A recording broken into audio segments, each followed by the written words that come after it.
18 दिन का सफ़र करके आए हैं, जिसमें मुख्तलिफ ये जगह पे स्टाफ भी करके आए हैं। ये उस्ताद हैं, ये कोई आम आदमी नहीं है, ये टीचर्स हैं। ये जो है वो PST और JEST जो है उस डिपार्टमेंट से हैं।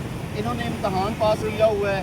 इनको सिंध हुकूमत ने लेटर जारी किए हुए हैं कि जी आपको नौकरी पे रखेंगे, लेकिन वो इनको उन्होंने वेटिंग पे लगा दिया है। और जो नौकरियां हैं वो दूसरे लोगों को मिल जाती हैं, जो मेरिट पे नहीं हैं उनको नौकरियां दी जा रही हैं। लोगों से पैसे लेकर नौकरियां दी जा रही हैं, मगर इन लोगों को मुसलसल कई साल से 4 साल तकरीबन हो गए इनको नौकरियाँ नहीं मिली। सिंध हुकूमत जो है उसका रवैया बिल्कुल नामुनासिब है।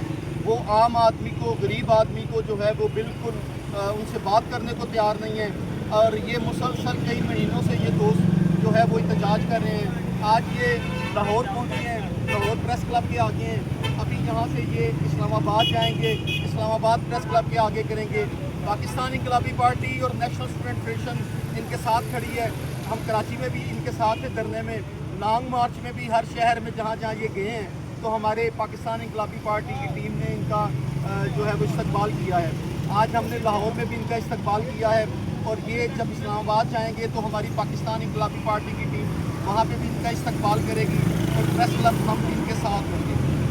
देखिए, मुतालबात अगर कोई हुकूमत के नुमाइंदे ये समझते हैं कि इनके नुमाइंदा इनके जो मतलब मुतालबात हैं वो ना मानेंगे या इनको टाल देंगे या इनकी जो बात है उस पर गौर नहीं करेंगे, ये थक जाएंगे, ऐसी बात नहीं है।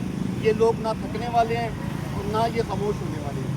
ये बात करते रहेंगे। और पाकिस्तान इनकलाबी पार्टी की हिस्ट्री रही है कि हमने जब भी किसी जगह पे किसी इशू के लिए खड़े हुए हैं तो हमने उसको जब तक अपनी बात नहीं मनवाई हम उस पर पीछे नहीं हटे। तो इस दफ़ा भी हम यही करेंगे, इनके साथ खड़े हैं। जब तक इनके मुतालबात नहीं माने जाएंगे हम जगह जगह इस्तकबाल करेंगे और आइंदा का लाहे अमल देते रहेंगे। हम एहतजाज नहीं छोड़ेंगे।